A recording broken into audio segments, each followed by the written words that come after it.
you, Kat. So I just want to kick us off with our first question, which is, can you give some examples of how disenfranchised grief shows up in your life and in your communities? And Andrea, I'm hoping you can start us off with this question. Thanks, Tiana. Yeah, so I think, Tiana, you already spoke really well to what disenfranchised grief is. And one of the sources I always go back to is Judith Butler on grievable lives or grievable subjects, which is just talking about whose lives matter and whose don't, who is able to be grieved and grieve publicly, and who's allowed to grieve publicly as well.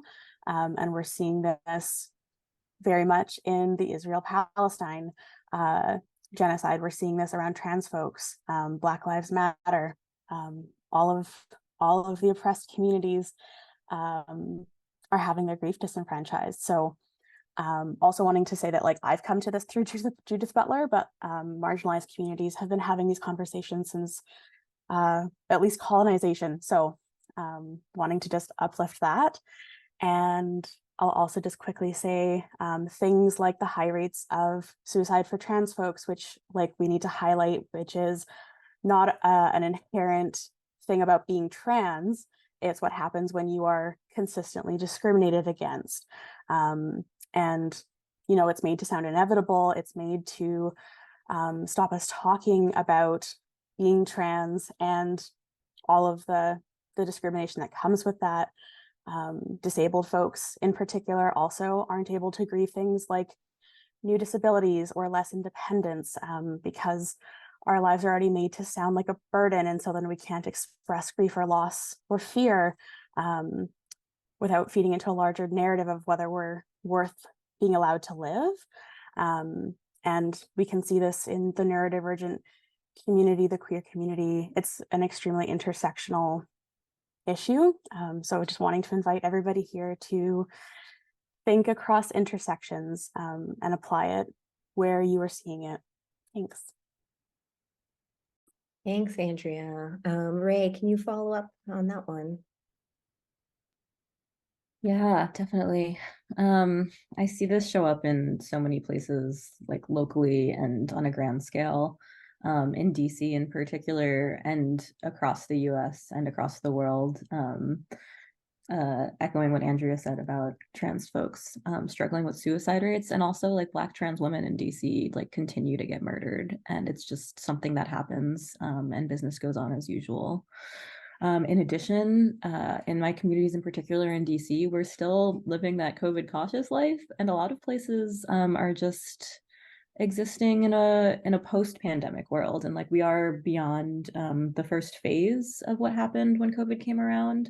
But people are still dying from it, and people are still getting sick and living with long-term COVID, and just like the grief that comes with that is something that there isn't a lot of space for. There doesn't seem to be a lot of space for. It's just like a conversation that gets quieted down. I see that a lot in my queer communities in DC, and also just in general all over the place. And also just echoing the grief that I'm feeling, and I resonate with other folks feeling around the genocides across the world.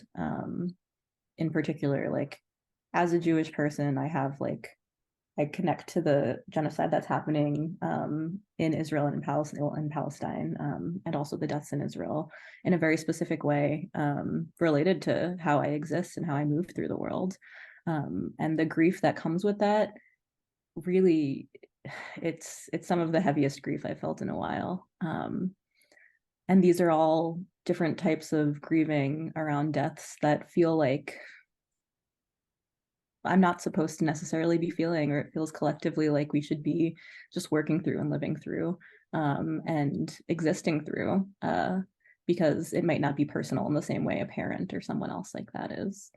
So I'll stop there for now, but yeah, that's what I'm seeing. Rae, that's really hitting me also. Like, I'm seeing that tension with my friends who are Jewish in my community between like the personal grief that's happening and the global grief that's happening, and the internal shifting that has to happen to allow for both.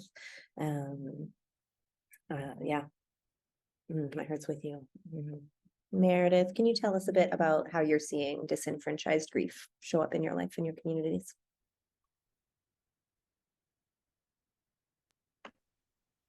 So I'm turning the video off like Victoria asked, so maybe the volume is better at this Yeah, point. we can hear And you the real well sound. this time. Great. So how I'm seeing it more, really it's a lack of understanding of people, who we are as queer folks in our community, particularly down here in the South. I think that we get a lot of stereotypes of who we are as queer people. And, you know, then that gets broken down into who we are also along racial lines that, we're just characteristics. We're not multifaceted people. So we're not allowed to be anything else other than queer, because anything else, a disability, race, on top of queerness, is like a burden on society that they actually have to understand us more. So we're getting like a loss of our humanity, instead of, we don't just get to grieve the people that we've lost. We also have to grieve the loss of identity continually, on top of, sharing this collective grief that gets pushed to the side. There's several different events, TDOR. So we had one on Tuesday with our community partner, TDOR Atlanta, and it grows smaller each year. And there are reasons for that, and we know what they are, and we're trying to assist in making changes for that. But for them, TDOR is a very somber occasion. It's not celebratory. Um, it's having to be held in a very accepting church, which has a gay pastor who loves all of us and is very supportive. However, bringing younger people in, bringing other folk in who've experienced religious trauma, that just makes it even harder. And then the other sort of events are more like going home celebratory events, where the deaths of transgender folks that we recognized are being uplifted, not just a memorial, but uplifted. And that has all been sort of, we've separated ourselves somehow off from each other, but we've also been pushed aside by, society as a whole. And it's part of the changes in our socio-political climate that are pretty hot down here in the South right now. I'm pretty much across the world, but it just seems, we're in a hotbed right now. And that, while we're having to grieve and fight simultaneously, and getting those moments of joy are really difficult. Thanks, Meredith. Yeah, I hear that about like the grief and the fighting at the same time, right? Like one kind of feeds energy into the other, hopefully, in a sustainable way. Kat, let's hear from you next. Sorry, I've got a bit of a sinusy thing happening, so I'm bouncing off camera. Apologies. So for me, I work a lot. Well, I have a lot of teens in my life, so I'm seeing a lot of their grief being around like the genocides, also the ecocide. These kids are really having a lot of grief about what's happening to the world that they are going to inhabit, that they're going to inherit, that they are going to have to take care of, that like got messed up. And so there's a lot of grief around that. I've even had a few of the queer kids come to me and like want to talk about like, what does it look like for us to like hide? What does it look like for us to be safe? And I don't want these kids to have to go back into the closet. I've been seeing this for a long time, like at end of life care, where queers are having to recloset themselves just to get care at end of life. And that breaks my heart. But, these little baby queers, these little queerlings who are like, so fresh into knowing who they are, now they have to like question, how much of me can I be here without it being unsafe? And so that's part of the grief that I'm feeling, is this undertone of like, okay, so we're here, we're queer, we're not going anywhere, but like, how queer are we allowed to be? You know?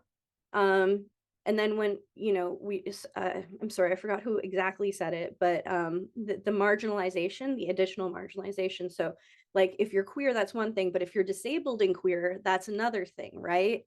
And you know, like, what happens if you're like having multiple marginalizations, like being a solo parent like I am?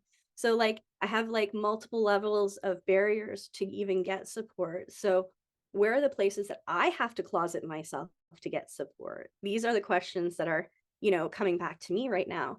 I've been working with government agencies for a while, and like, some of them are great for a while until they realize, you know. And so it's systemic, the places that we're not held in our fullness of identity. And I think that those are the little tiny griefs, like the little tiny death by 1,000 paper cuts kind of grief that we have just walking through the world. That's right. And Kirthan, what thoughts do you have for this? Yeah, I didn't have any to begin with, but as everyone was talking, a lot of stuff came up. So again, I said I'm in downtown Toronto, so I'm thinking about the area here we call the Village, Church Wellesley Village. And also in this area, we have a lot of unhoused folks. And again, just like the grief around those deaths, which happen every winter, year after year in Toronto and are preventable. And again, this idea that certain lives are expendable. And I think what bothers me as a queer person is seeing members of our own community saying, like, get these tents out of here. We don't want these people here. And where I expect more from other queer people, which maybe my aspirations are a little too lofty, but it's kind of, I always want people who are marginalized in any way to understand the way that other people are marginalized. And I'm also thinking, again, back to like, which kind of lives do we matter? Unfortunately, I started thinking about the murders by Bruce McArthur and how most of his victims were men of color, and it went unsolved months and months and months. And then finally, when it was a white man who had really deep community ties, that's when things really started to get mobilized. And again, even around that same time, there was a trans sex worker, Alora Wells, who, again, it's just like cops not looking out for people, but even the own community. I mean, again, some people in the community were sounding the alarm, but it's which lives do we value? Because we don't seem to value people who are unhoused, people who are sex workers, people who are people of color.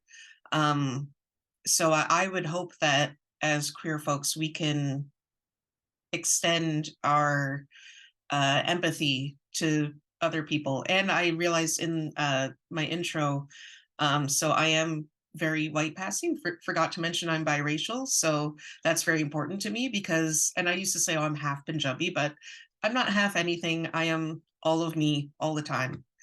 So I can't just turn it on and off like a switch. Thanks, Kirthan. Yeah, so what I'm feeling when you're saying that is that still that disappointment and that wish that people who are marginalized understand that we are all marginalized by the same systems, and that there's a lot more power when we cross those divisions and stand up for each other. And so Kirthan, I'm going to bring you right into the next question. What cultural norms or structural systems contribute to or exacerbate disenfranchised grief in our communities? Oh boy, I think again, it's to me, like how we value people, and how we value certain relationships, and especially chosen family, which of course is huge for all of us. Oh God, I've just lost my train of thought. But yeah, I think it shows up in so many different ways around who do we, I just keep thinking, who do we care for? And again, I think when I look at the people who are somehow angry at folks who are unhoused, And sorry, but they do tend to be like white, cis, gay folks. Again, it's like, where is that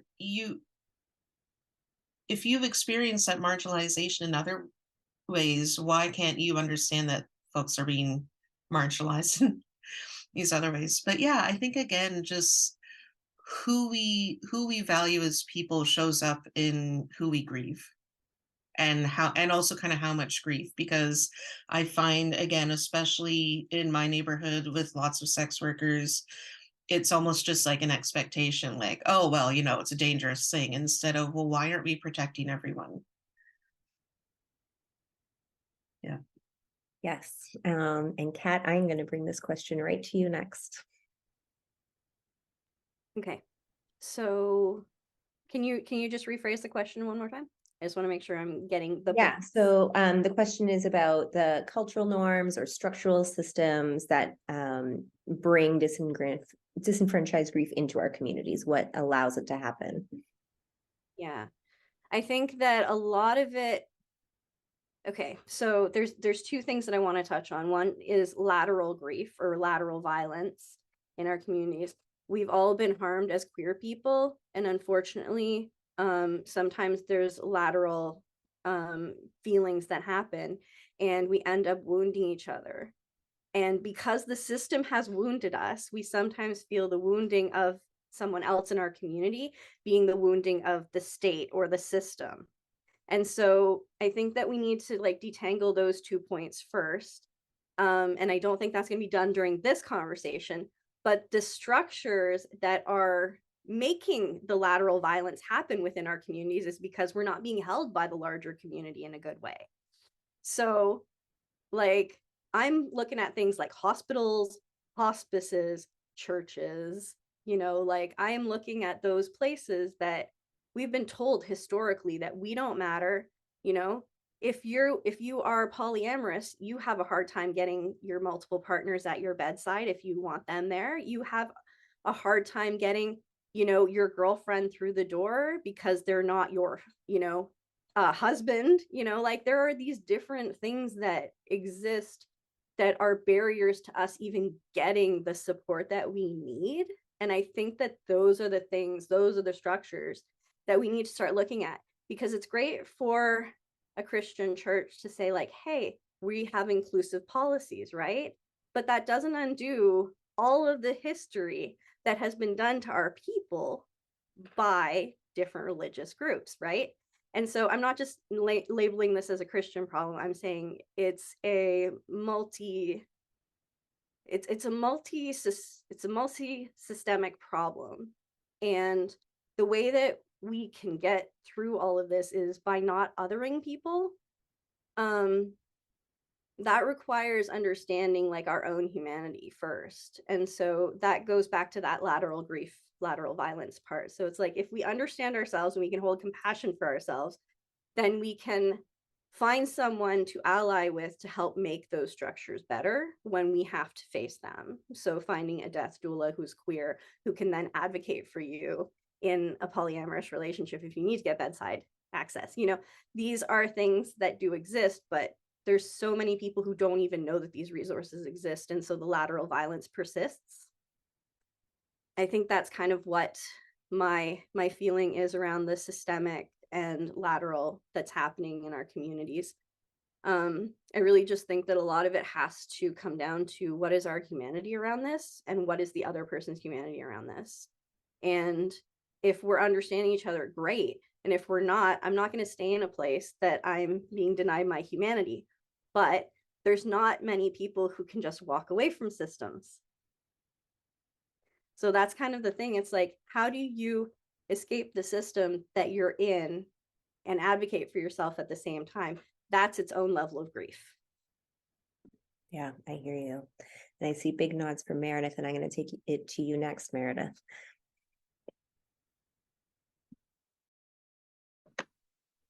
So pretty much in support of what, Kat and Kirthan are saying, is that people first have to recognize our humanity. And then there are those of us who, we can go by how we pass, to weaponize our privilege to get into those spaces that we need, to fight for those spaces that we need. And it's hard because once they figure out you're not one of them, it's like, oh, you get shot down a few levels, and then you have to go back and start that fight again. But you've got that foot in the door.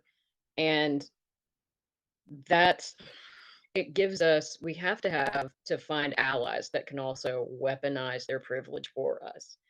But in doing that, we have to be sure that our allies are connected to us so that they can fight not just for us, but with us and then get us in the door as well. A lot of these policies, like bereavement policies, for example, they are based on the regular cis het nuclear family.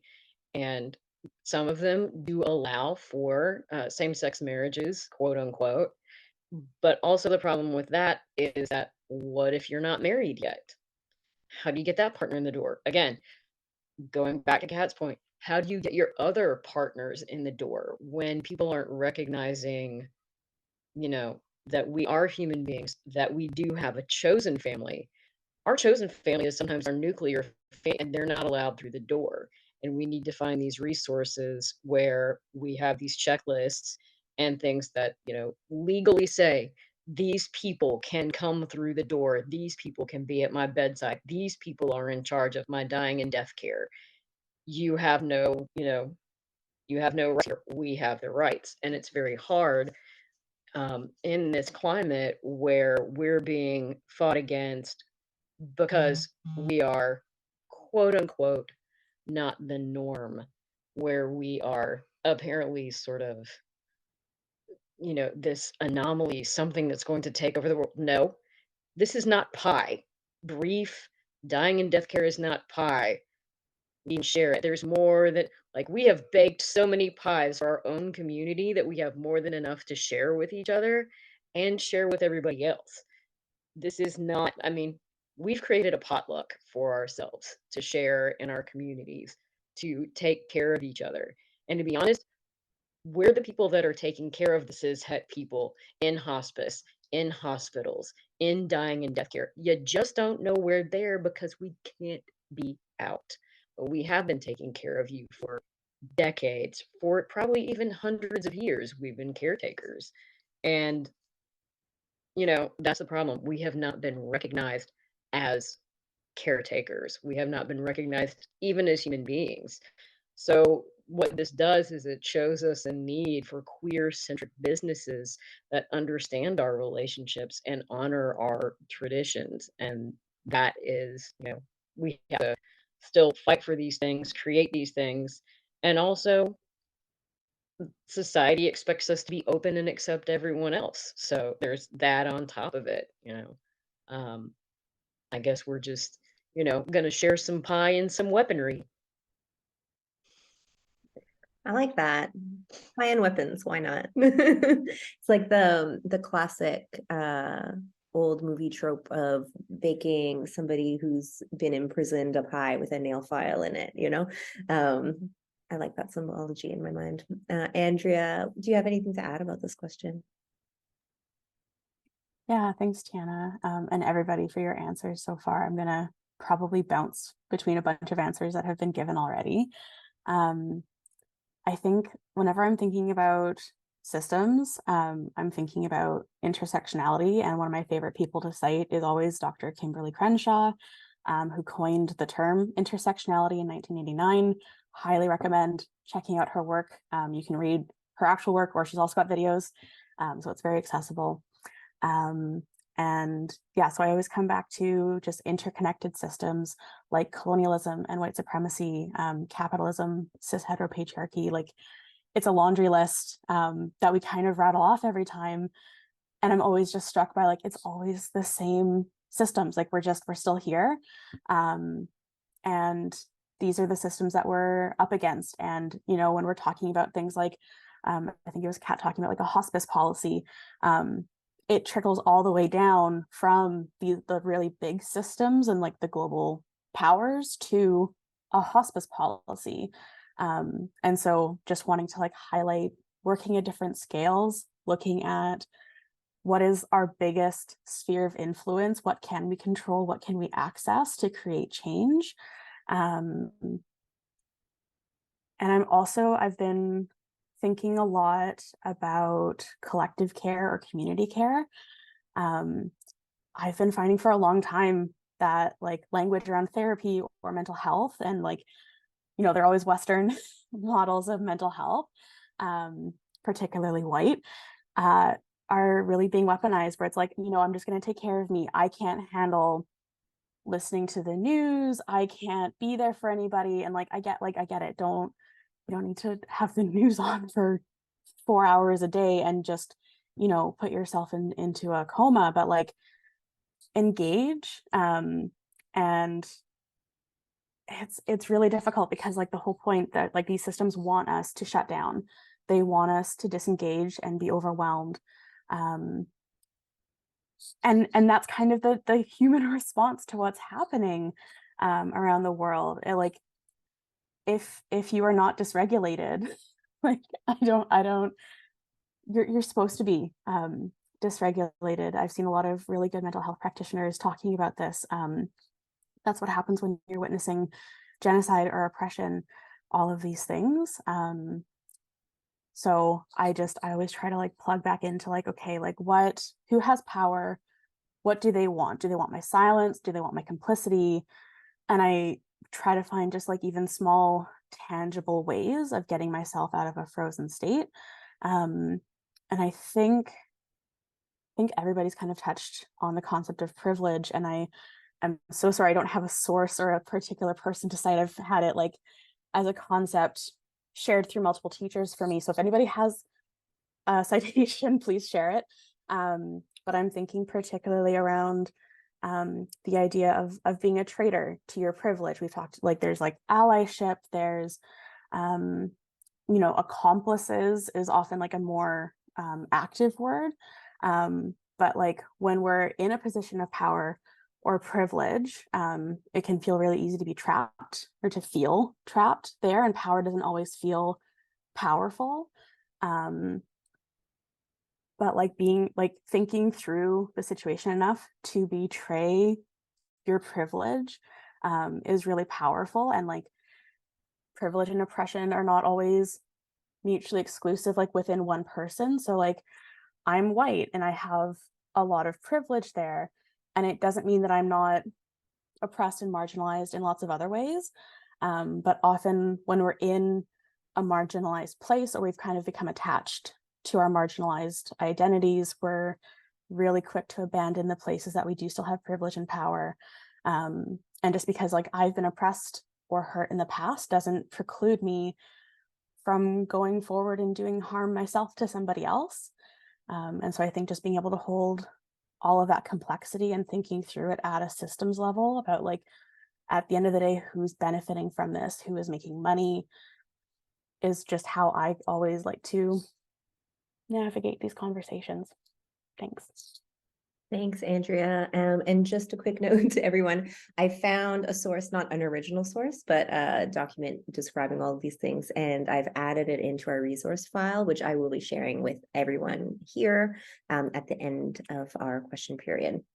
So just a little bit of a note to that. But also I'm just kind of want to bring up that, yeah, I'm hearing a lot about you know, who are the power relationships? And I just want to like say clearly that globally, it's white supremacy that we're all falling under. Like that is like the grandfather of all of these other systems that are liberal in the sense where we are all individuals, all looking out for each other alone, instead of collectivist, which we see in so many other communities and so many other cultures. And we can really do a lot of decolonization of our own thought process to like get into better ways of thinking as a global community and intersectional communities where we live.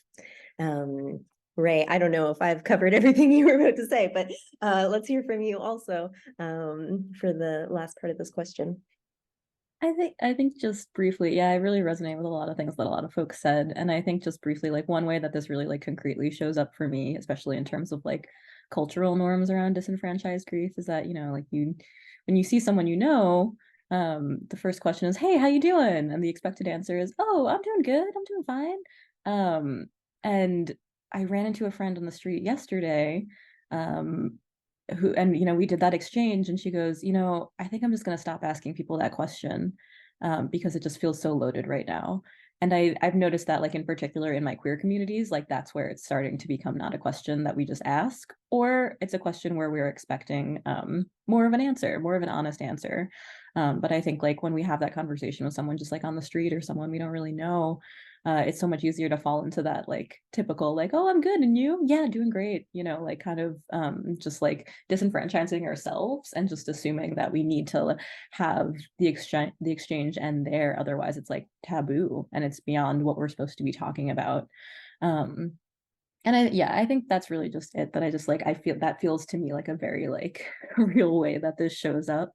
And also I'm noticing more, especially like in the past few weeks, past month, like being held by my communities in different ways in terms of being able to like have that conversation a little more deeply. And when people are asking that question, they're truly asking that question and like willing to have a conversation and an answer, which I find like really nourishing in a lot of ways.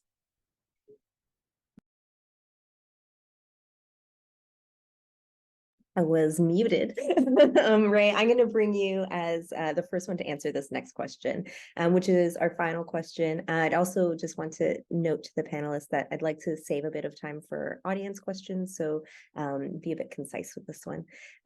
So how do you, Rae, as an individual and a member of your community, process mass death, mass grief?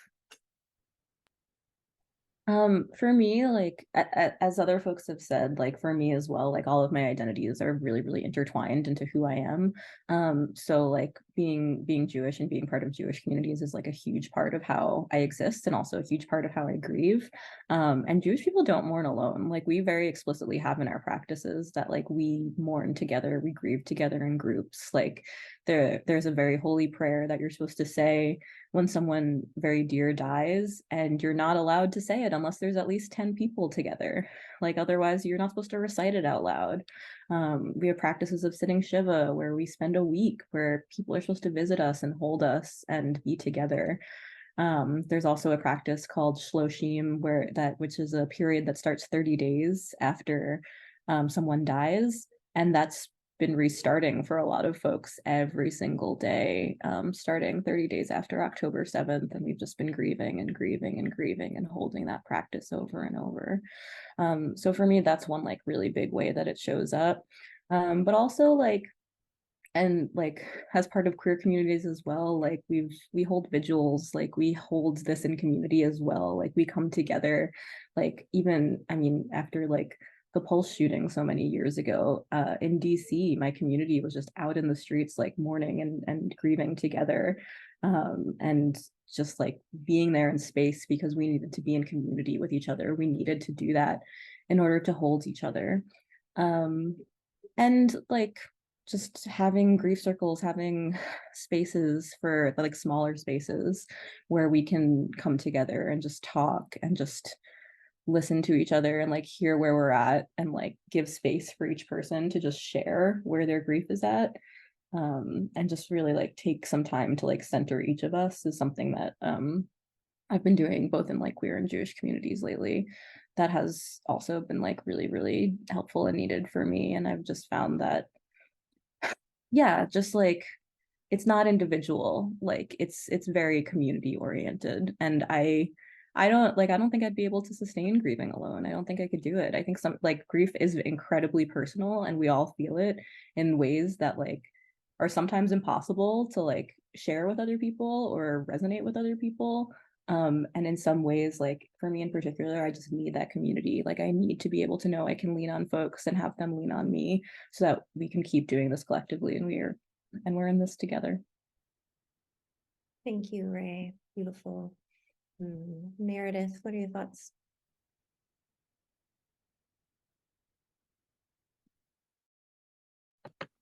So, connecting with what Rae said,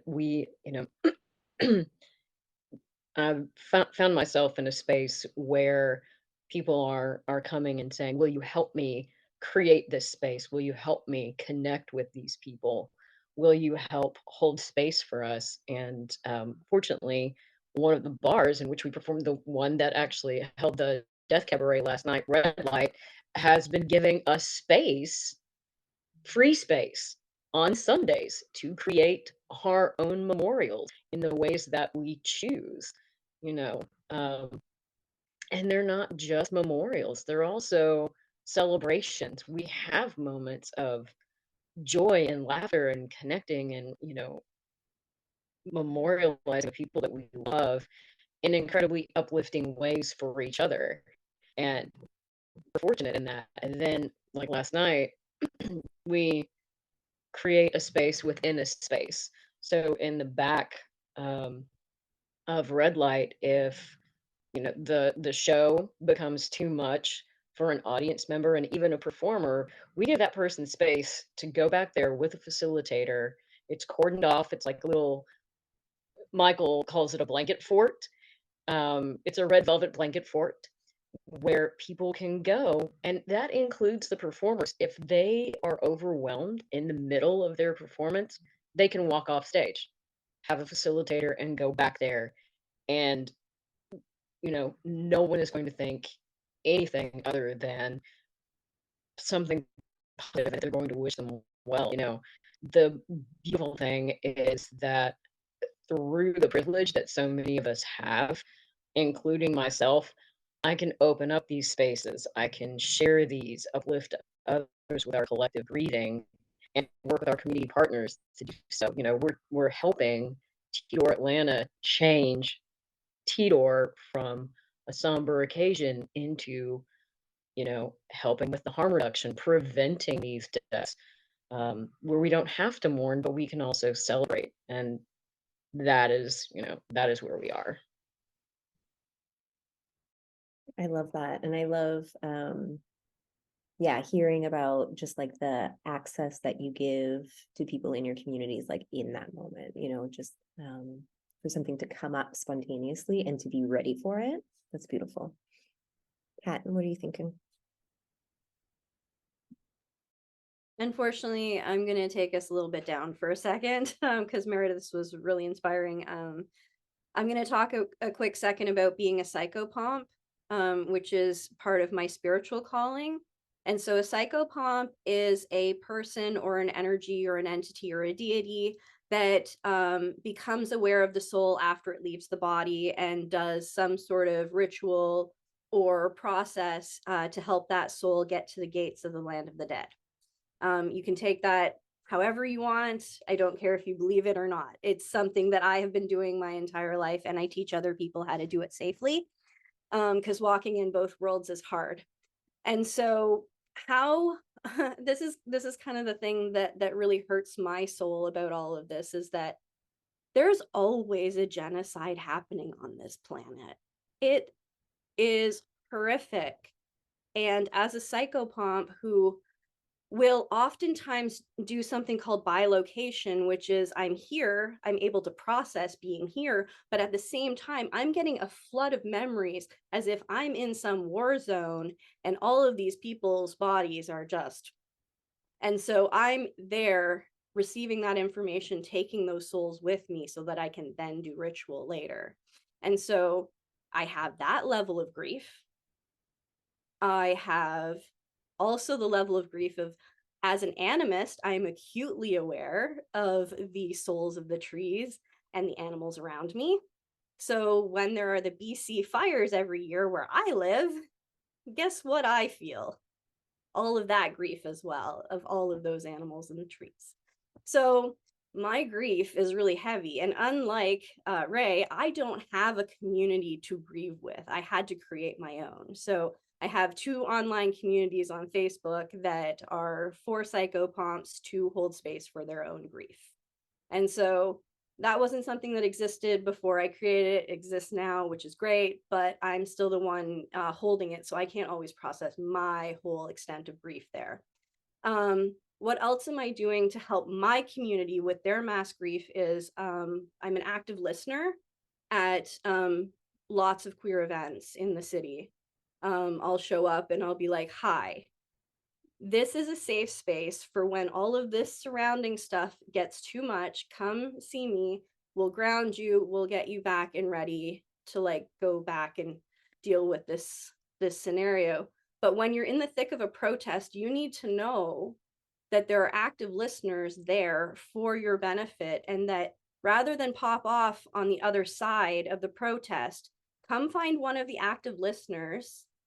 We are there to help you. Most places have us, and I'm working with a group that I'm trying to get an active listener paired with the security so that the security can watch this scenario, and the person can have that safe space uninterrupted. And so that's something that I'm doing to help the jarringness of these protests, the jarringness of like us just showing up and trying to have rights. So that's my 2 cents on how I'm addressing it. Personally, I do a lot of ceremony. I take myself dancing a lot to help with my grief. I process a lot through singing. I might sing for you all later, I'm not sure. But yeah, I do a lot of ritual. I do a lot of dancing. I do a lot of singing. The things that bring me alive are the things that help me continue my work. Thank you, Kat. I love that. And yes, I will be asking you to sing at the end. Thanks. Kirthan, can you tell us a bit about how you process mass death, mass grief yourself and in your community? Yeah, I have to be honest. I do a lot of stuff alone, which I feel like is the exact opposite. And granted, I absolutely appreciate community, but I tend to be very solitary, very meditative, very sitting at my altar using a singing bowl and just deep breathing. But I do also appreciate living in Toronto and knowing that when there is something big happening, like in our community, basically it's go to Church Street. You know that if you go to Barbara Hall Park, there will probably be other folks in the community also standing there. And it's just kind of I guess like a comfort, just knowing that this thing is always there. But I'm also thinking just back to the disenfranchised grief. And again, like tomorrow's Trans Day of Remembrance, I'm absolutely going to be at Barbara Hall Park. But I'm thinking again about how people in our communities who are disabled have basically been pushed out due to a lack of masking, a lack of COVID measures. And when people say, well, why don't they just wear a mask? Well, I mean, that helps. And I mask in crowds, but it works better if we all mask. So I would really, really encourage anyone who's going to events, whether they're indoors or outdoors, if you're in a crowd, please wear a mask. Please make it more accessible to everyone, not just those of us who are quote unquote healthy. But yeah, I think I feel I rely on my friends a lot. I rely on community a lot. And I also rely on what I call like my higher self. I don't know what to call her. It's a version of me. She guides me through everything. But yeah, so that's how I process grief. And I cry so much. I call them salty cleansing tears. It's good. Yeah, I'm finding that I do kind of a mix of communal and individual grieving. I'm finding I live in Ottawa, Ontario, which is the capital of Canada. So we are having weekly large demonstrations for the freedom of Palestine. I'm not a part of the Palestinian community, so I'm going there with my queer people who I bring. But also part of my solidarity is to bring in others at intersections. And so I'm there, I'm masked. I have a sign that says "Free Palestine, get a free mask," and arrows pointing at me. Just bringing all of my personal convictions for what we need to take care of each other with me where I go. There's no spot where they don't exist. And Andrea, I'd love to hear what you do in community and solo. Thanks, everybody. I'm also quite solitary in practice, but like I don't leave it there necessarily. That's just what feeds me when I need more. Around helping process, like I'm a big fan of just being able to name things, naming what is happening, because systems want us to forget and they want us to shut down. And even at an individual level, and I will try to keep this brief, but I even remember like my Opa died, like the German word for grandfather, almost 2 years ago. Time means nothing to me right now. And I remember right after he had died, we went to the body, we did whatever we needed to do. It was the middle of the night. We came back home and my mom is just on the couch, like sobbing, and so am I. And she was so angry at him. Like he was a human, right? Like I'm not like a don't speak ill of the dead kind of person. I'm like, I treat them the way that I did in life, and everybody can have their own relationship to that. But she was feeling, I could tell she was feeling so guilty at him having just passed and still being angry in that moment. And I just looked at her, I was like, listen, I love him, but he's an asshole. He's an asshole. We love him. And it made a really big difference to her to just be able to say that, and still love him the way that we did when he was living and an asshole. So I think there's a lot of magic there. And then one thing I just want to lift up, a quote that I see often, I've seen it in relation to Palestine, I see it often in relation to like Tidor, almost every time something really happens. There's a quote by Mary Mother Jones, who I encourage all of you to look up, and the quote is, "Pray for the dead and fight like hell for the living." And often, you know, we think, oh, like they're dead, like what can we do? But I know multiple people here have said, like, what are we doing to prevent more deaths? Who's grievable, who matters? And so I truly believe that you can't do anti-oppressive death work without doing anti-oppressive life work. So maybe I'll just end it there. So thank you, everybody. Thank you, everyone on the panel. We just have a few minutes left. I want to open it up to any questions from anyone who's watching. You can type it in the chat, or you can raise your hand and come on screen to ask either just a general question or a follow-up with an individual on the panel. And I'll just give a moment for that to simmer. And we're going to close out with a song by Reverend Cat Webb to get us all grounded, back in our bodies and back in a good feeling space, since a lot of this has been heavy or perhaps jarring to hear.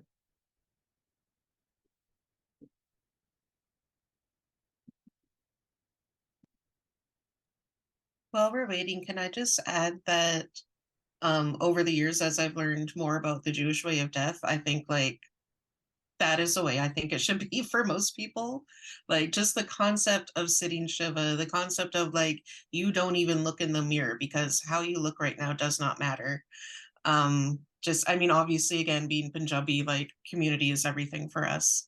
But even we don't do like 7 days of just sitting and grieving and mourning.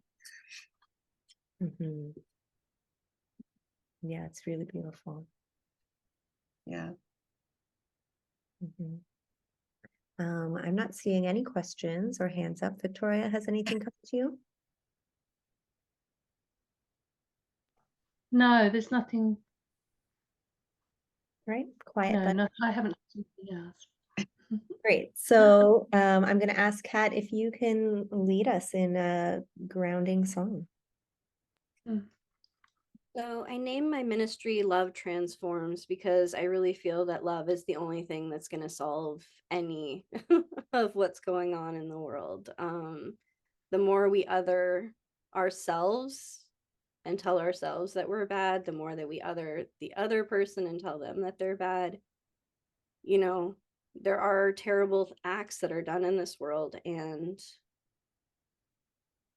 again, our job is not to seek vengeance. Our job is to seek love inside of ourselves and do what is necessary to protect ourselves and our communities, because who protects us, we protect us. So I'm going to sing a little prayer that will hopefully inspire us to do exactly the praying for our lost and, you know, fighting like hell for our living. And yeah, in honor of Tidor.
With deep gratitude, I thank you all for coming today, and I really appreciate everyone coming to learn about how to hold better space for ourselves and each other in our grief and in our humanity. Thank you. I'm going to turn it back over to Tiana. Thank you, Kat. I want to thank all of our panelists, Andrea, Kirthan, Rae, Meredith, and Kat, for sharing their wisdom with us, intimacies that we don't often get to hear about in these kinds of settings.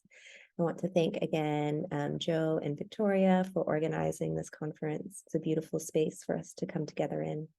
And I want to thank all of you who are here bearing witness. And I encourage you to do something with your grief that's for the betterment of humanity. Thank you. Thank you, Tiana. Thank you all so much.